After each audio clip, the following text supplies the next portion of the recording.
Greetings one and all, this is Rhythmworks and welcome to my channel with some Rise of Iron gameplay action style. This is one of the Rise of Iron missions that I'm playing right here, doing it solo. And before we even go any further, I'm sure everyone who has been playing it has been aware of the delay that they've been encountering. Now, with us in the UK, 10 o'clock was the time of the expansion dropping, and as everybody was made aware and as everybody had experienced, it hadn't been a good experience, because on the stroke of 10 o'clock in the morning we were met with pure error messages coming from Bungie. The delay basically happened for around 3 hours. Now for us in the morning, it's just a case of shit, shower, shave, take the day off of work or what have you to play this game. But for some other people, especially in the US, it was a much daunting experience, because they had to basically stay up to like 2 o'clock in the fucking morning, man, to play this shit, and then realize that it was delayed until 5 a.m. in the morning. You know what I mean? So it wasn't a good experience for those on the West Coast, Midwest, East Coast. So sympathies going out to you, but we suffered the same shit as well. You know, even with the big YouTubers and streamers and what have you, happened to them. So it wasn't prejudice. So it was all kept waiting at the gate for that.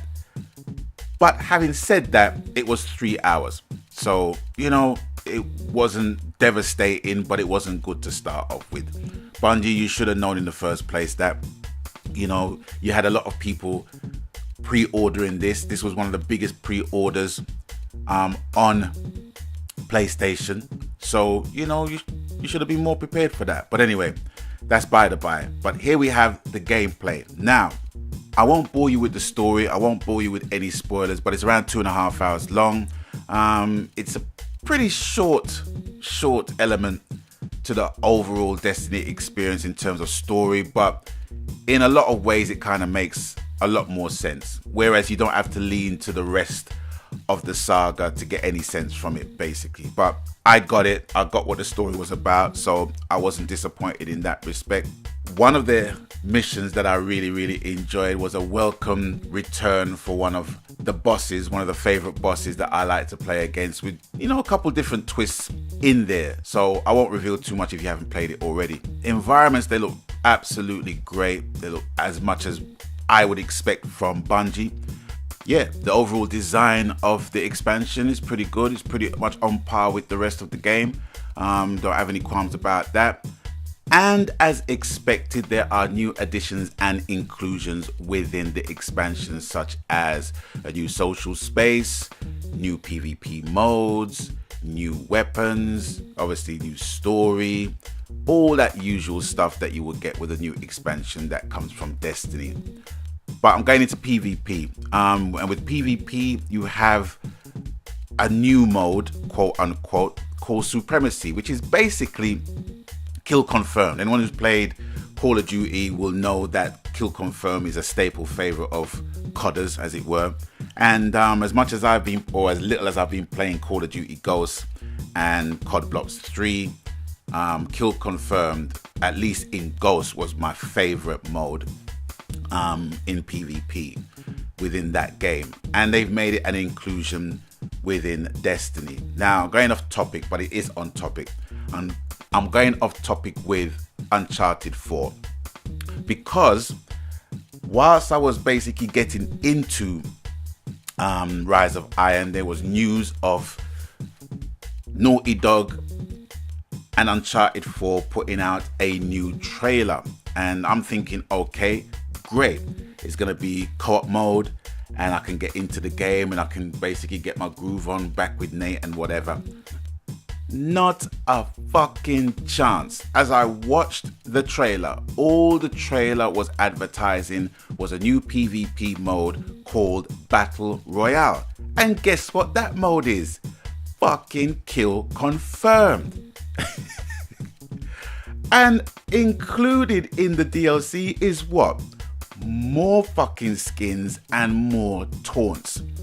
I was livid, because it just begged the question for me, where is the co-op mode that was more or less promised to us by Naughty Dog in 2016, summer 2016? That is dead and gone now. We're in autumn now, and no sign of it. And it begs another question. Why the fuck did I pay £65, right, to get a triple DLC pack, which does not even fucking contain the co-op mode? Co-op mode was in Uncharted 3. Co-op mode was in Uncharted 2. Why the fuck did they neglect to include that within Uncharted 4? I'll tell you why. Because they wanted to fucking confuse everybody. Just like how they fucking confused me. Because I'm thinking, okay, I'm paying £64. So the least I'm going to get in terms of multiplayer is PvP and co-op. And I could play them simultaneously. No, I've already got 3 modes to play in PvP, and that is more or less it. But anyway, I don't want to bore you with that because I'm sure you've heard me rant on about this already. But it was just strange to see that Kill Confirmed, a mode that's been enjoyed by a lot of COD fans, is now being included in Destiny, which I quite like because it's a game I still play. But now it's included in Uncharted. But I'm not enjoying that aspect of the mode being included in that game for obvious reasons. But anyway, moving on. Back to Rise of Iron expansion. What do I think of it? I think it's great. I think it's a good addition to what we already got. House of Wolves, Dark Below, The Taken King. It's all good. For me, it's all good. It still is, to me, one of the best functioning shooters I've ever played on the PS4 system. That is why I keep playing it. I don't understand why it gets so much hate, as I keep questioning. But for me, at the end of the day, it's a game that I always go back to playing. The grinding element is not going to be to some people's taste. But do I enjoy it? Yes, I enjoy it. And the way how I am enjoying the game, I'm enjoying it from a totally organic experience. Now, what I'm not liking about, not even so much the expansion, but with Destiny as a whole, is not even so much the game. Now, I can jump straight into a Siva Heroic Strike playlist, which is what I'm doing to try and level up all my characters. Now, there are 2 sides to this whole situation. Now, one side is that, well, there's many different sides, but I'm going to give you 3 common sides. One side is that you have all of your clan mates there to do the strike with you, and you know how each other plays, and it's just seamless, right? You have another situation where your teammates are not there, and you have to rely on a couple of randoms, right? Okay, so you jump in with the randoms. And the positive aspect of this is where the randoms come in, they're of a particular level, they're around about the same level as you. You jump into a strike, everybody picks out the spot that they usually basically have, and sometimes the 2 of you can pick the same spot, right? Pick the same spot even. And what one person would do, or what I would do, is that I would find another spot. And in a lot of occasions, the person that jumps on later to my spot, he will find another spot and basically take care of that area while I take care of the area that we both was trying to basically get in the first place. And once we've established what we're doing from the first wave, as it were, we can continue to go through the strike and deal with the strike in the same way. That is a positive way of basically dealing with it, because we're all intuitive of each other's play, the way we play. And looking at the scoreboard at the end of it, you will see that the scores are more or less kind of equal, or around the same area of the ballpark in terms of the kills we've got, right? That is the way you play co-op. Now, the negative side of this is you got some fucking tryhards who wants to come in the game, jump in the game, and fucking don't give a shit, don't care about nobody's fucking presence in the game, run through the fucking map with a weapon that they probably just jumped on the last fucking chapter of the previous raid, right? And wants to show everybody that they've got that fucking weapon. They go in fucking guns akimbo, guns fucking blazing, and who dies the most times? That motherfucker right there. So you have a decision to make.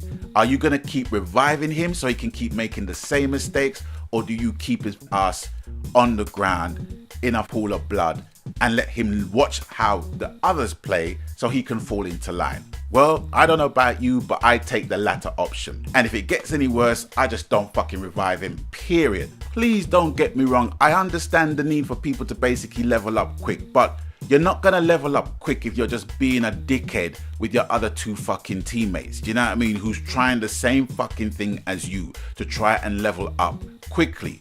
And you can do so, but not one person is going to get the fucking shit done. That is why Bungie is saying we are not having matchmaking in the fucking raids, because you have situations like that. And I cannot believe that people are still barling, asking for matchmaking in fucking in the raids. You got Destiny LFG, you got good groups that basically puts people together. But I find that with LFG, you still have your share of wankers in there as well. You know, you can't escape it. As much as you're going to experience good things in Destiny, you're going to experience some fucked up things in Destiny as well. And it's mostly coming from people who ain't got no fucking friends. Because if you go on their fucking profile, they've got the shaders, they've got the emblems, they got all of that fucking shit, they got the weapons. But you look at their friend count, nobody. Do you know what I'm saying? Always an alternate account. But that doesn't fucking interest me. At the end of the day, I just want to basically have a nice organic experience when I'm playing a shooter. And co-op is my thing, because co-op for me is a more social aspect of a shooter. And Destiny is one of the most social-centric shooters I've ever played. All that's left is basically the raid. I have not done the raid yet. I am light level 361 on my Warlock, and I'm level 360 on my Hunter at the minute, and I'm enjoying it. I can't wait for my clan mates to more or less kind of level up as well, and we can start doing the raid together. In terms of the Nightfall, still yet to do the Nightfall. I would like to do that before tomorrow, before the reset, but I don't know at this point. But I don't think I'll be going into Destiny LFG. I don't want to be freaking traumatized by that experience right about now, because everybody's just busting their ass to do the fucking raid, and I just can't be in that mire of fuckeries at this moment in time.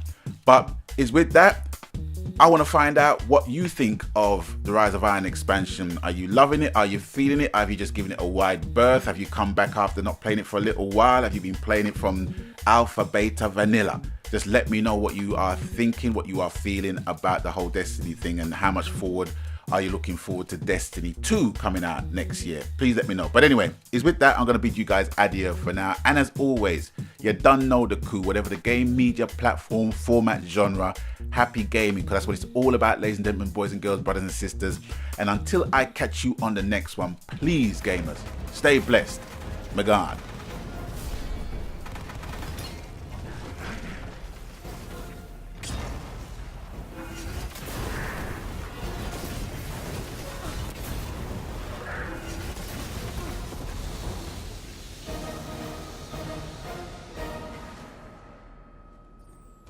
Young Wolf, finish this.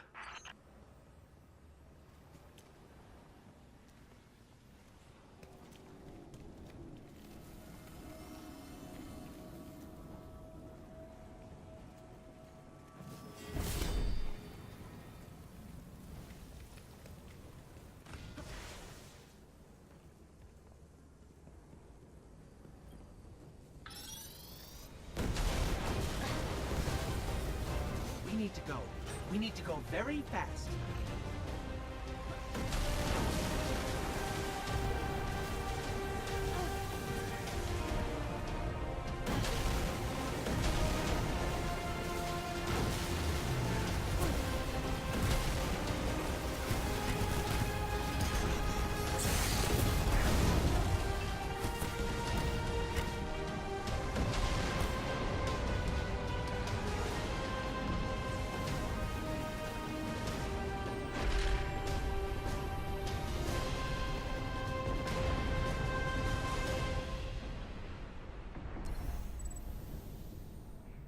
Well done, my young wolf.